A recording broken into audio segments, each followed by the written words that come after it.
Hi everyone, Erin Zen Warrior here.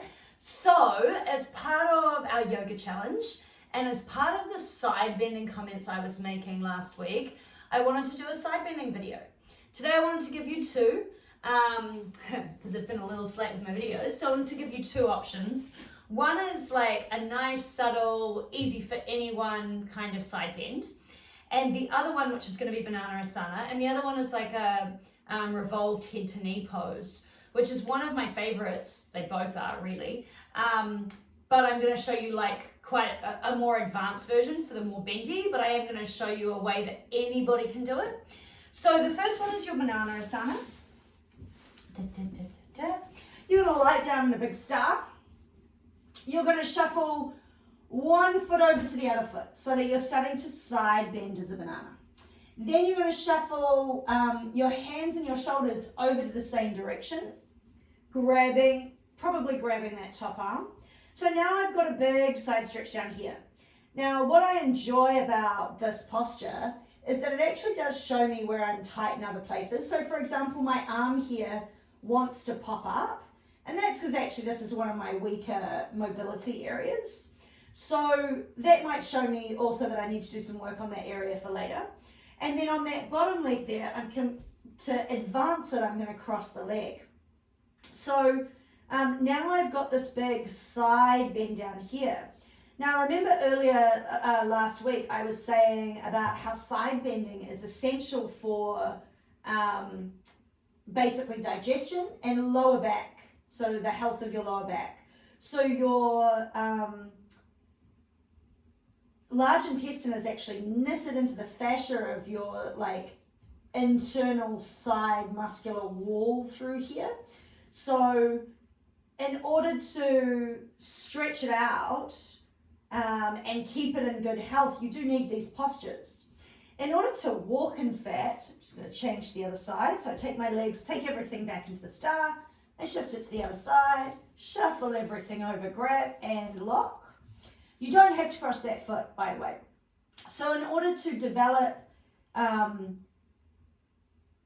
like your movement, you want to have good mobility and flexibility through here.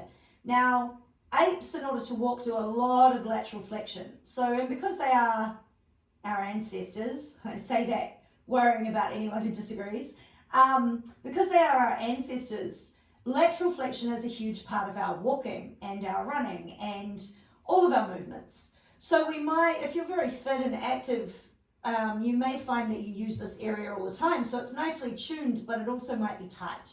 So long held yin postures like this one, super useful. So this is like literally put yourself in a position, breathe and let it fall open. One of the common mistakes here is to allow this hip to peel up off the ground. So people are kind of like this. So they're missing that stretch. So I often remind them to pull the hip back down. So banana asana, basically bend yourself like a banana, is the first of our postures. The next one, and I'm a bit tight from yesterday, so please excuse this here. Yeah, definitely a bit of tension from kicking and stuff and trying to cartwheel. So the next one is this like revolved head to knee pose. In the position I'm in, if I want to do a nice like easing open, I can just play with sweeping from side to side. And I would consider this a nice moving, mobilizing, soft version of this. This is a nice, easy way to get involved in it. And even if your movement is here, you're still going to be getting that length through that vital area. You can also stay with your legs straight out and do longer, deeper, lower stretches, or you can bring a leg in, which is what I'm going to do. This is definitely one of my go-tos. Anyone who's been in one of my yoga classes will have seen this within a 2-week period.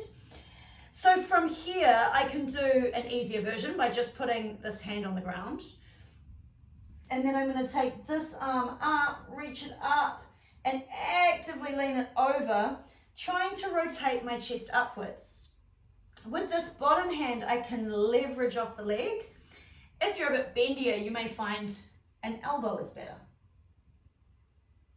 And if you're really bendy, a trigger grip on that big toe, pull down, rotate that chest upwards, or my preference is probably here.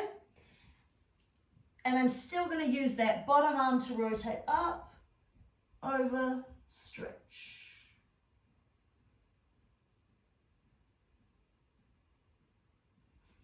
So you can see why I said it can be the slightly more advanced posture, but still fully attainable to the beginner as well. Just don't try to look like the person next to you when you're starting out. In fact, never try to look like the person next to you. So again, from here, if I'm doing that more beginner one, I'm going to reach that up. If I'm going for something that's a little bit bendier, I might come down a bit lower, still rotating with that elbow on the bottom there to rotate over the top. And nice active arms. So I'm not like this. I'm going to reach and give extra length here. Yeah, the energy I put into that top arm, especially when I can't grab the foot, is going to give me more, and I can play. I also think you need to wriggle into a posture and learn about it for your own body. So for me, especially on this side, actually, I find that I like to wriggle and move and flex into it a bit. So that is your 2 postures for today. I hope you're enjoying the challenge, and there will be more videos coming. If you have any questions or any requests, or any requests and questions combined, by all means put them in the comments down below. Send me a PM, send me a private message. Also, if you're watching this on YouTube, please give it a like and a subscribe, and yeah, stay posted. Happy bank holiday to those of you in Wellington, and everybody else who's at work. I bet you cannot wait to try these when you get home. Have a great day.